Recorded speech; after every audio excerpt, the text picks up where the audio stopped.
Καλησπέρα. Καλώς ήρθατε στην εκπομπή μας και σήμερα έχουμε καλεσμένο τον George Tekmaniak που θα μας δείξει όπλα Airsoft κατάλληλα για δώρα Χριστουγέννων.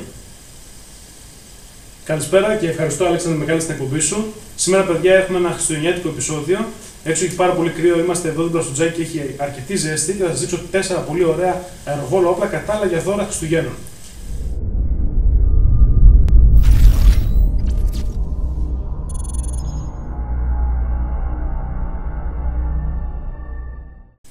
Και θα ξεκινήσουμε πρώτα απ' όλα με το KG-Works, το Mi 700. Είναι η police version του KG-Works. Είναι ένα sniper το οποίο χρησιμοποιεί αέριο. Είναι ένα gas sniper δηλαδή.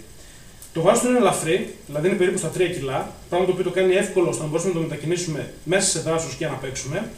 Έχει κάποιες πολύ ωραίες ιδιότητες, όπως το hop-up ρυθμίζεται από μία ροδέλα στο επάνω σημείο του όπλου, κάτω από τη διόπτρα όπως βλέπουμε εδώ πέρα. Είναι πολύ ακριβές. Χρησιμοποιεί hop-up VSR. Η όπληση είναι πολύ απαλή. Δεν χρειάζεται να ασκήσουμε ιδιαίτερη δύναμη στο να το κλείσουμε, γιατί όπως είπαμε είναι gas, οπότε δεν περιέχει ελαττήριο για να μας δημιουργεί πρόβλημα αντίστασης. Η ασφάλεια μπορεί να ενεργοποιηθεί μόνο όταν το κλίστρο είναι οπλισμένο. Και επίσης, όταν είναι οπλισμένο, ο πύρος μέσα από το κλίστρο προεξέχει για να μας δείχνει ότι το όπλο το έχουμε οπλίσει και δεν χρειάζεται να το ξαναοπλίσουμε. Ρυθμιζόμενα εδώ πέρα πρέπει να πούμε ότι είναι τα πάντα. Ρυθμίζονται τα FPS μέσα από το κλίστρο με μία βίδα, όπως επίσης ρυθμίζεται και η απόσταση της σκανδάλης για να την κάνουμε πιο ευαίσθητη ή λιγότερο ευαίσθητη. Ο θόρυβος παράγει είναι χαμηλός, οπότε μας κάνει πάρα πολύ διακριτικού σνάιπερ μέσα στο δάσος για να μην προδώσουμε τη θέση με αυτό το θα ρίχνουμε. Είναι πιο διακριτικός ακόμα και από αυτά του ελαττηρίου, πράγμα το οποίο είναι ένα πολύ σημαντικό πλεονέκτημα. Το σώμα είναι κατασκευασμένο από πολυμερές πλαστικό, το οποίο το κάνει ανθεκτικό και δεν δημιουργεί ιδιαίτερο βάρος. Σε αυτό να πούμε ότι έχουμε προσθέσει τις ειδικές αυτοκόλλητες ταινίες για την κάλυψη απόκρυψη, αλλά επίσης έχουμε προσθέσει και τη διόπτρα, η οποία είναι μια 50 διόπτρα. Όπως επίσης έχουμε βάλει και ένα τσαντάκι για να μπορούμε να μεταφέρουμε διάφορα πράγματα τα οποία μπορούμε να χρειαστούμε. Το όπλο περίπου κοστίζει 180 ευρώ από την ελληνική αγορά. Είναι ιδιαίτερα δελεαστική τιμή, αλλά το σημαντικό μειονέκτημα το οποίο έχει είναι ότι η γεμιστήρα του έχει μόνο 10 μπιλάκια, πράγμα το οποίο το κάνει να μην έχει ιδιαίτερη αυτονομία στο παιχνίδι και να χρειαζόμαστε περισσότερες γεμιστήρες, οι οποίες δυστυχώς κοστίζουν πάρα πολύ.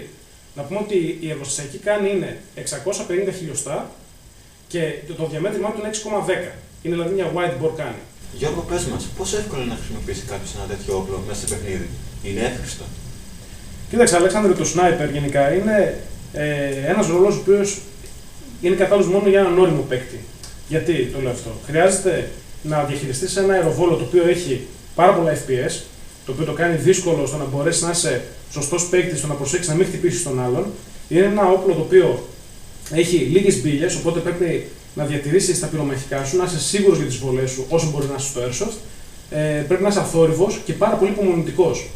Δηλαδή, αν δεν έχεις υπομονή να μπορέσεις να κρυφτείς σε ένα σημείο και να περιμένεις την κατάλληλη στιγμή για να ρίξεις, ή αν δεν έχεις την υπομονή να πεις ότι θα ρίξω μόνο 3 ή 4 μπύλιες σε ένα ολόκληρο παιχνίδι, τότε δυστυχώς δεν μπορείς να παίξεις σαν sniper. Τελικά αξίζει σαν αγορά? Κοίτα, Αλεξάνδρε, εγώ πιστεύω ότι αξίζει σαν αγορά, γιατί έχει χαμηλό κοστολόγιο στην απόκτησή του. Είναι ποιοτικό, είναι KG-Works που οι περισσότεροι που ασχολούνται με αερίου καταλαβαίνουν και από τα πιστόλια τους ότι είναι φθηνά και αξιόπιστα. Είναι δυνατό.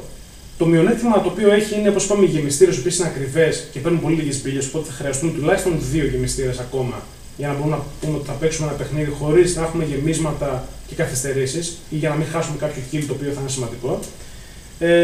Παρ' όλα αυτά πιστεύω ότι αξίζει πραγματικά στο να το αγοράσει κάποιος περισσότερο από κάποια άλλα στα ίδια τους λεφτά.